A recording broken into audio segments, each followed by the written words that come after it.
6 a.m., this girl, she is the first thing on my mind. I mean, she's the first thing on my mind after I hit that snooze button and start to calculate exactly how much more time I get to sleep before I roll out of bed, walk to the bathroom, brush my teeth, I hop in the shower, then I like to sing.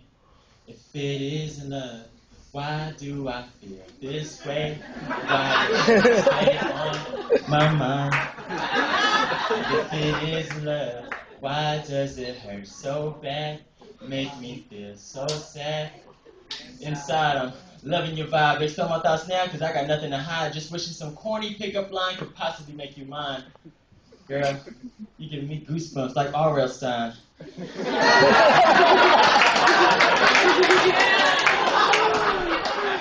Straight out of my dreams, queen, sitting on your throne, down all the way to your chromosomes. You're such a work of art. Distance can only bring us closer than apart. But this distance got me in existence, though your lack of commitment to an expansion of our friendship has me persistent, hoping one day it could be me and Miss. But see, no, I actually don't see, just listen, because the friend zone is the current position, and I get it. It's just not the time for us, right? Well, who gets to control feelings anyways? I mean, I tried to move on without comparing and turn to a new page, but this shit doesn't change. No, it doesn't change. I mean, it never has, so this can't be what I think it is. I ain't never dropped the L word or no female.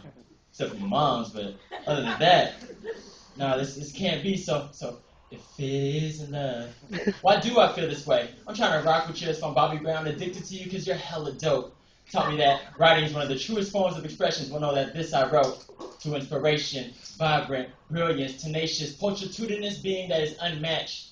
Because no other woman got me losing my composure every time you get closer. Because baby, you are so cute. Now, actually, let me quickly retract that statement because. First of all, baby, you are so grown and a sophisticated lady, and as far as cute is best to describe like a puppy or a fresh newborn baby. But see, you are immaculate. And I know my feelings right now are no secret. My mind's an open book, and you could just read it. And if you ever need me to listen, I got an eardrum, and you could just beat it. It's kind of like them sunny days chilling. You playing that solo acoustic, because hearing your sweet voice to me is pure music. Well, sheesh. Maybe it is what I think. Or maybe it isn't. Maybe I'm infatuated with the thought of you because I don't hold no bow and arrow. That's Cupid. But if I had it my way, I'd aim straight for you. Now I'm still sounding stupid because this is the biggest setup for disappointment. I mean, laying it all out to be discovered. Later on, I might have regrets wishing that I left it covered. Well, who gets to control feelings anyways?